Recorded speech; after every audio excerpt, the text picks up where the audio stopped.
Hello student, welcome to Physics Online Lecture 12th Science Chapter number 9 Current Electricity Part 3. In this session we will start from the first point, potentiometer. Potentiometer, it is a device which is used for the accurate measurement of potential difference, and it is also used if we know the EMF, then we can measure the unknown EMF with the help of potentiometer. Okay, so at first we discuss about the first point for potentiometer, is potentiometer principle. So let us see the diagram for the potentiometer. Okay, so the potentiometer consists of a long and uniform wire which is near about 4 to 8 meter long, and this wire is stretched or fixed on a wooden board. Okay, so in this diagram the potentiometer consists of a long wire AB of length L. Okay, so this is the wire AB, it can having the length is L and resistance capital R having uniform cross sectional area A. Then a cell of EMF E having internal resistance R is connected across AB as shown in the figure. Okay, so this is the EMF E. It can having a internal resistance that is denoted by small r, and this can connected across the wire AB.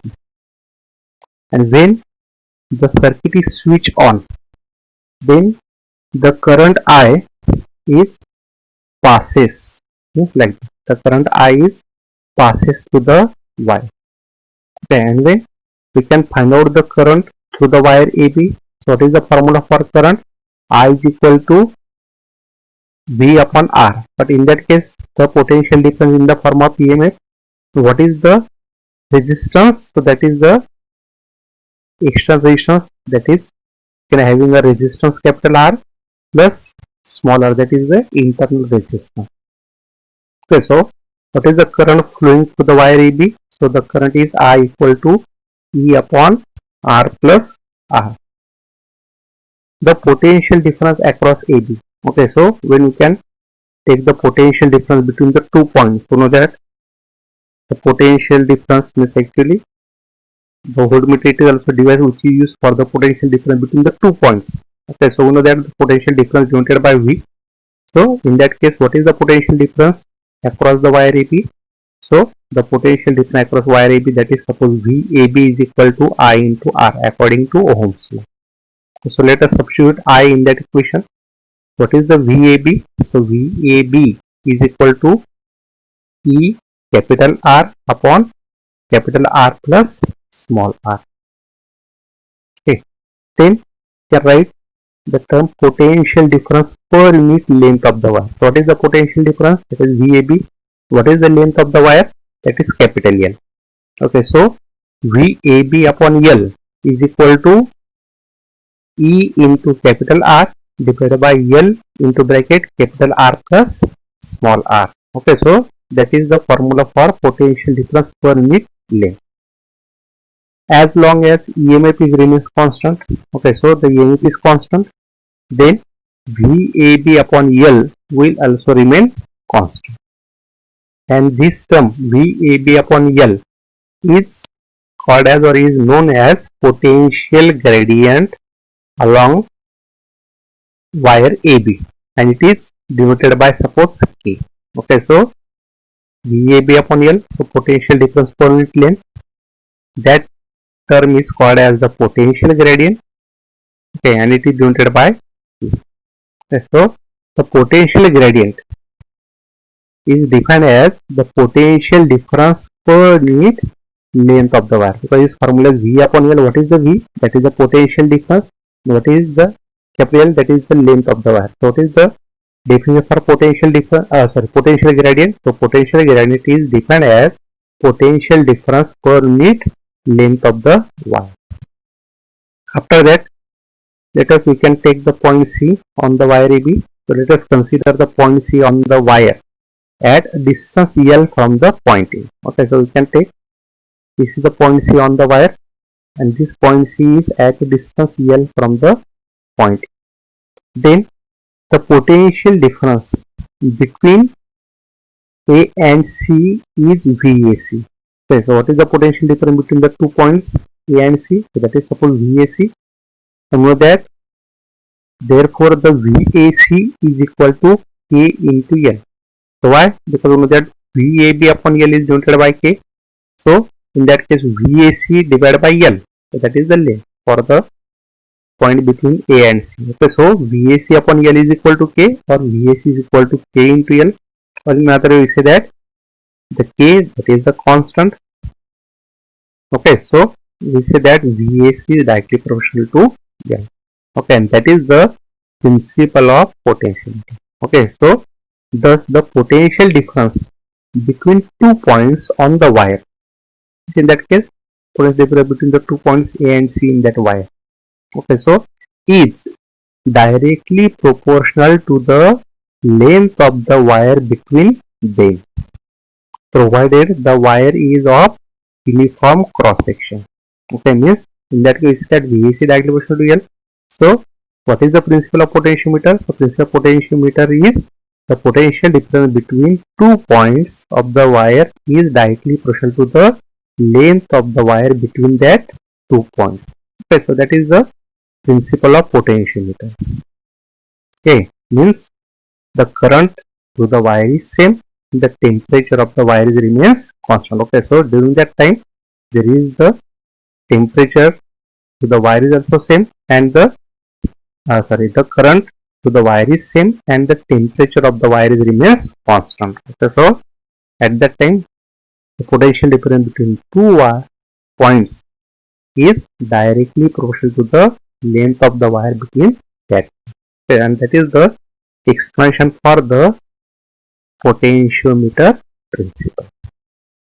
Okay, then see the next point. Okay, so actually we'll discuss about the use of the potentiometer. Okay, so in this use of the potentiometer, at first we'll see about the to compare the EMF of cell. Okay, so in that case we can compare the two EMF of cell with the help of potentiometer. Okay, so let us see again in this diagram. So in this diagram we can again take AB, that is the potentiometer wire. Okay, we can connect the EMF E, PK and rheostat RH. They are connected in series with that of the potentiometer wire. Okay, then when we say about, in that case the point A which is at higher potential than the point B, and the cell whose EMFs are to be compared, they are connected with their positive terminals. Means in that case we can compare the two EMF of cell E1 and E2. So we can connect their positive terminal to the point A, and the negative terminals of that two cells, they are connected to the two-way keys. Okay, means these are the keys K1 and K2. Okay, so the negative terminals are connected to the two-way keys, and the central terminal of that two-way key is connected to the galvanometer. Okay, and the galvanometer, other end of the galvanometer is connected to the sliding key or jockey. Okay, it is another connect is connected to the sliding key, or that is also called as the jockey. Okay, so let us see about the part of the working. So see in the part of the working, the key is to be closed, K. Then the key K1 is closed and key K2 is to be open. Okay, then in that case the EMF E that key comes into circuit. Okay, then the sliding key is slide over along the wire, AB, and we can select the point such that the galvanometer shows the null deflection or zero deflection. Okay, suppose we can slide in the jockey on this wire AB, and we can select. So this is the point at which the galvanometer can show the deflection. Okay, so we can measure the length between that 2 points. Okay, suppose in first case, let L1 is the length of the wire between the null point and the point A. Okay, suppose at this point we will get the null point. What is the length between them? Suppose that length is denoted by L1. Okay, so L1 corresponds to EMF E1 of the cell. Okay, so we can write the equation is EMF E1 is equal to K into L1. Okay, so EMF E1, that is considered as the potential difference for that length of the wire between null point and A. Okay, so in that case we can write, compare the two potential difference. So in that case E1, that is the EMF of cell, and what is the potential difference? That is in the form of K into L1. What is the K? Here K is potential gradient along the potentiometer wire. Okay. After that, now the key K1 is kept open and key K2 is closed. Okay, then the cell of EMF E2 will now comes in the circuit. Okay, means this key is closed and K1 is open. Okay, so the EMF E2 comes in the circuit.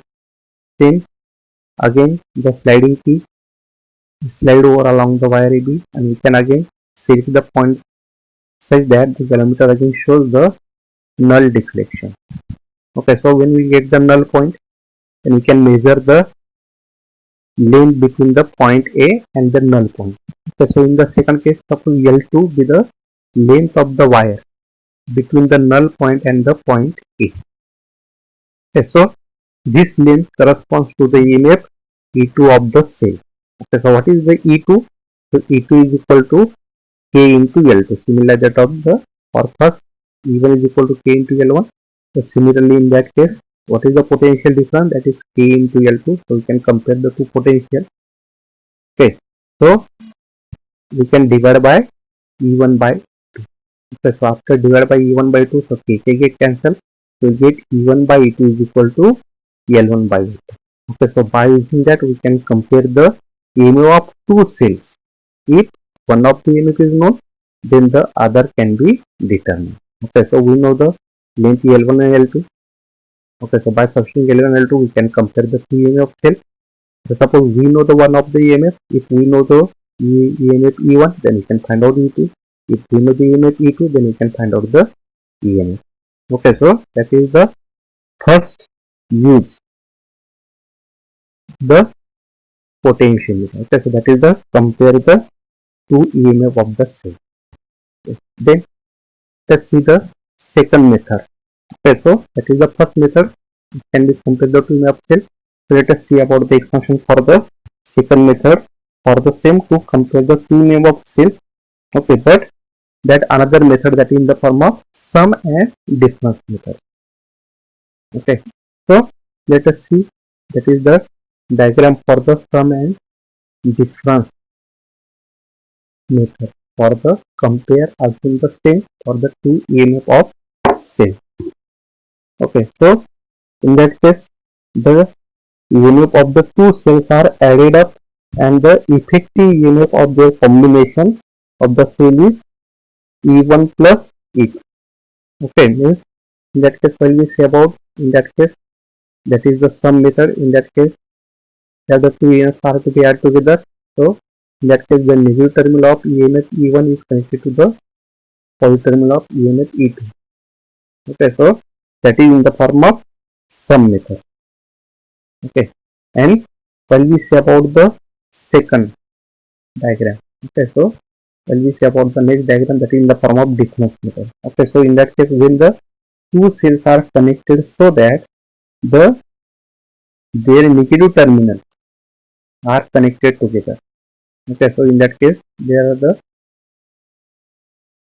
negative terminals are connected together, or their positive terminals are connected together as shown in this figure.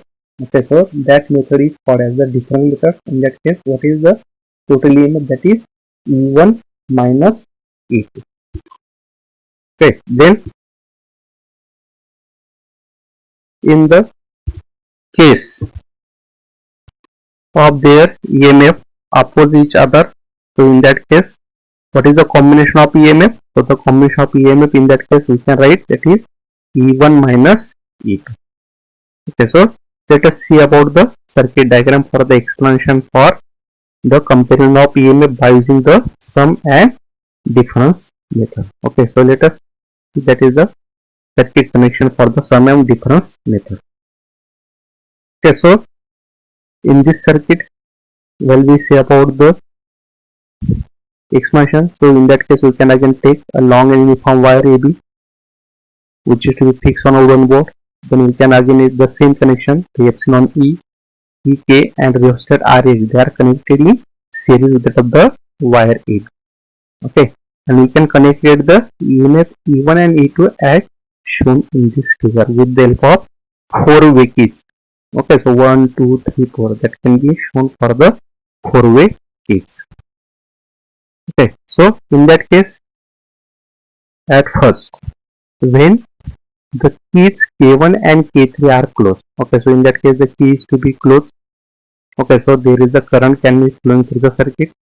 Okay, and in first case when keys K1 and K3 are closed, so this is K1 and this is K3. Okay, so the EMF E1 and E2 are in the sum mode. Okay, so you can close the key K1 and K2. So in that case, these two EMFs are in the sum method. Why? Because in that case, the current can be flowing like this. Okay, so it can be flow in that direction. Okay, so like that. Okay, so like that. Clear that? Okay, so in that case, when we say about the negative terminal of first cell is connected to the positive terminal of second cell. Okay, so that is the sum method. Clear that? Okay, so the current can be flow in this manner. It can be flow like that. In that case, the current flow like 4 to 3 and galvanometer like. Clear? Okay, so in that case, the sliding key is slide over along the wire AB, and we can again select the point, that is the null point at which again galvanometer shows the null deflection. Okay, so suppose let L1 be the length of the wire between the null point and the point A. Okay, so we can measure the length L1, okay, between the point A and the null point. Okay, so what is the corresponding EMF? The corresponding EMF, that is the sum method. So E1 plus E2 is equal to K into L1. Okay, so that is the EMF. Okay, then after that, now the key K1 and K3 are kept open and key K2 and K4 are closed. Okay, so in the second part of working, we can open the keys K1 and K3 and close the key K2 and K4. Okay, so in this case, the two cells are in the difference method.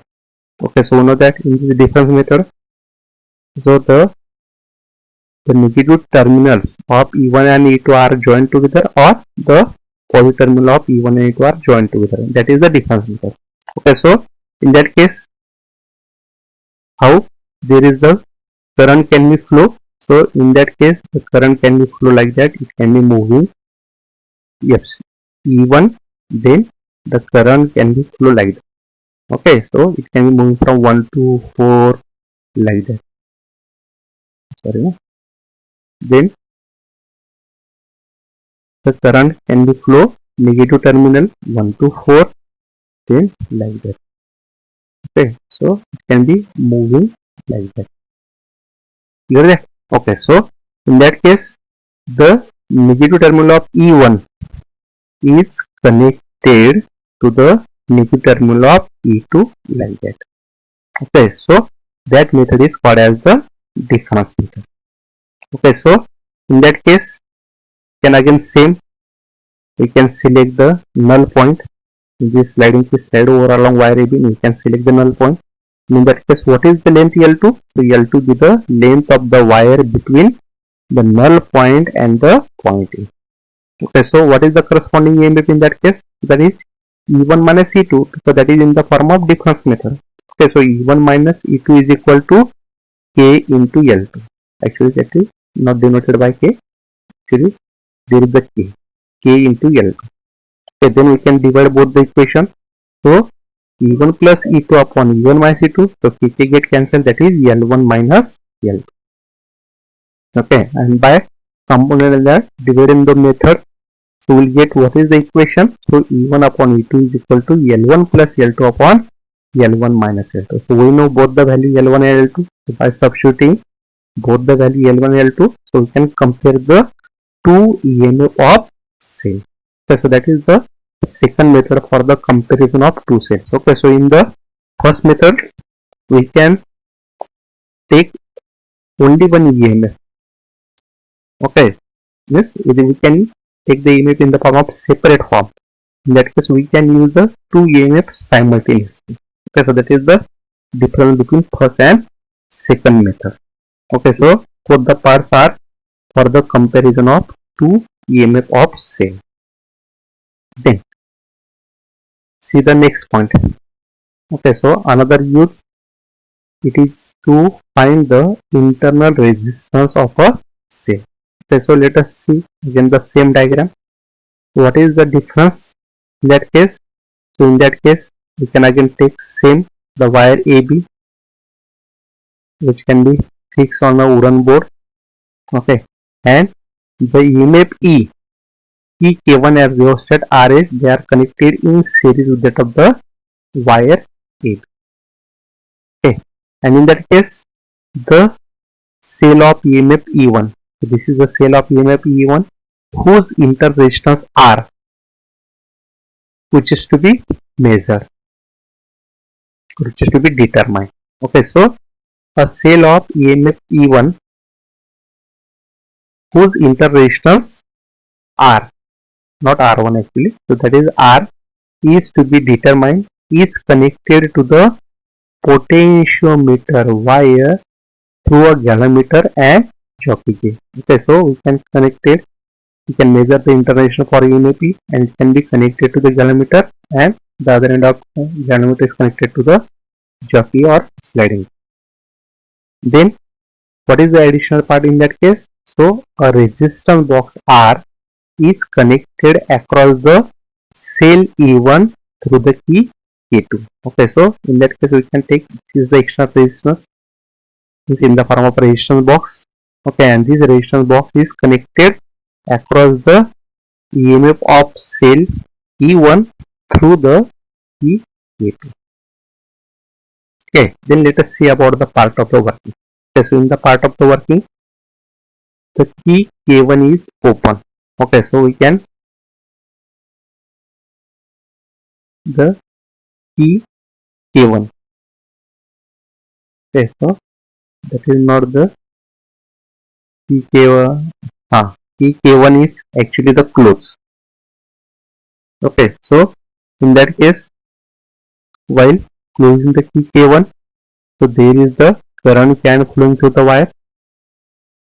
Okay, and in that case, you can open the key K2.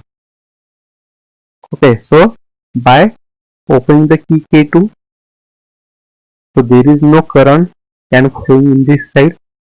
Okay, so the sliding key slide over along the wire AB, and we can select the null point, for which again galvanometer shows the null deflection.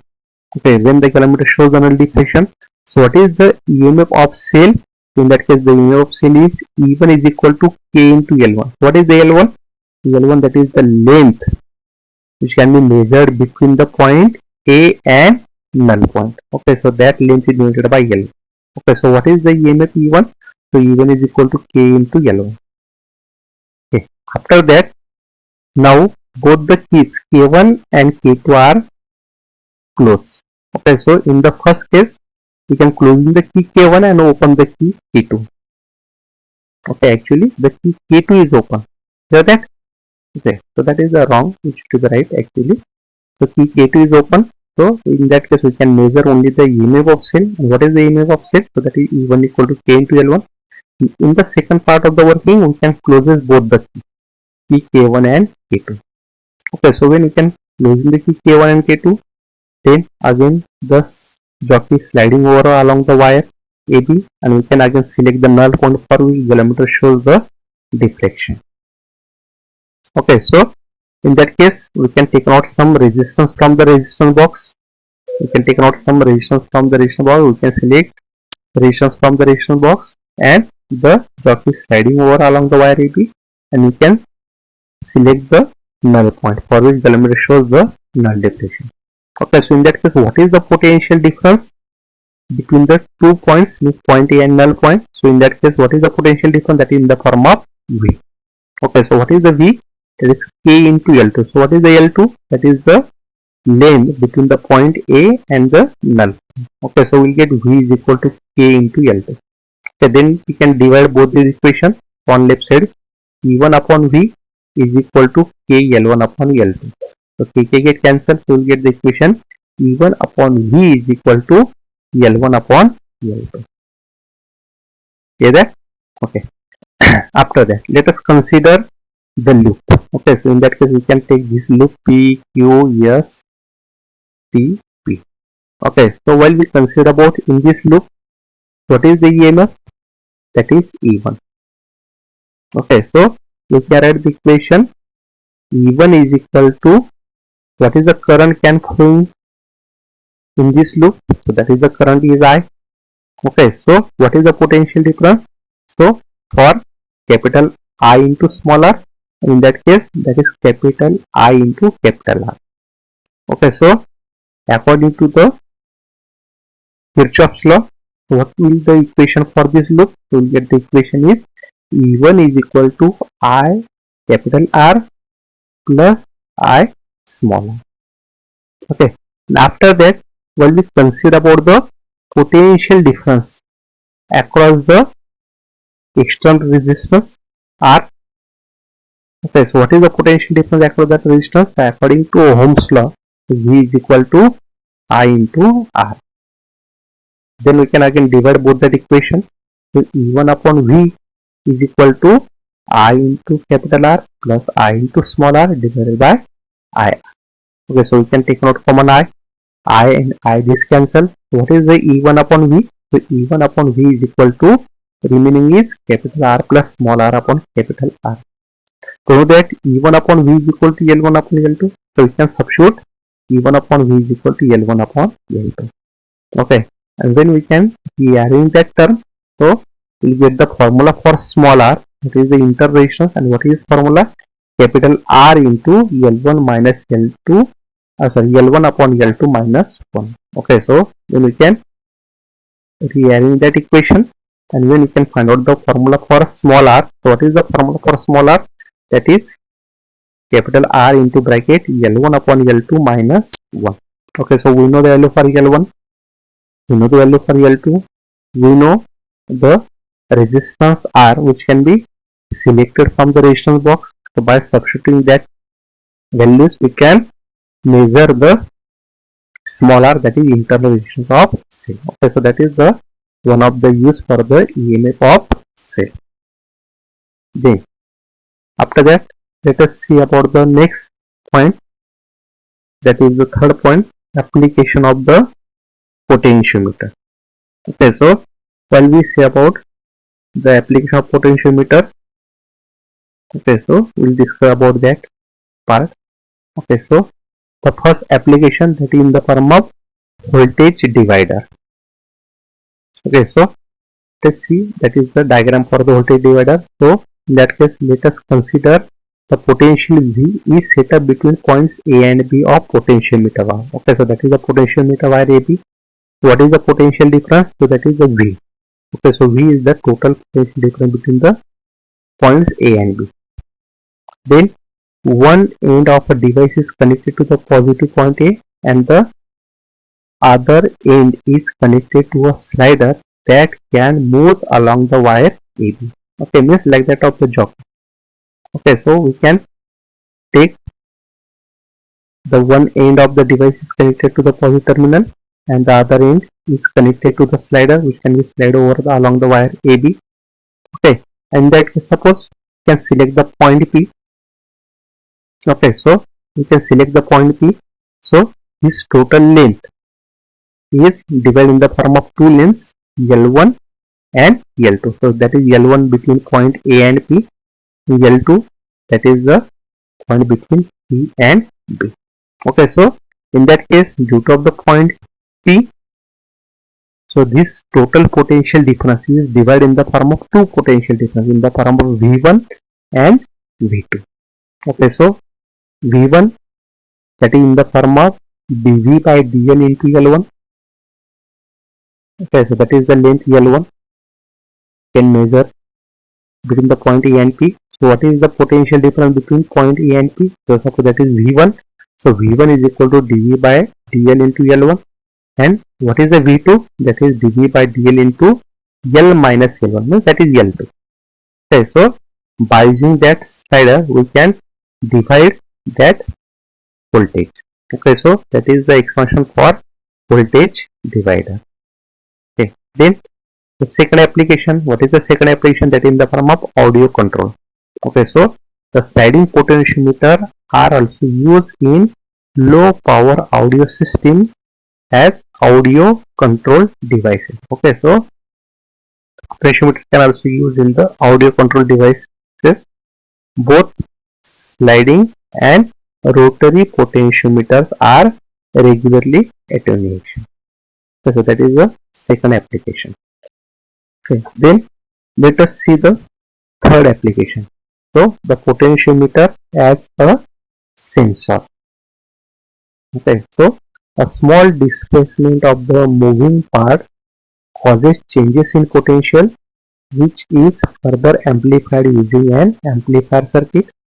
The potential difference is calibrated in terms of displacement of the moving part. Okay, so these are the three applications for the potentiometer. Okay, so that is the total explanation for the potentiometer. Okay, so thank you for watching this lecture.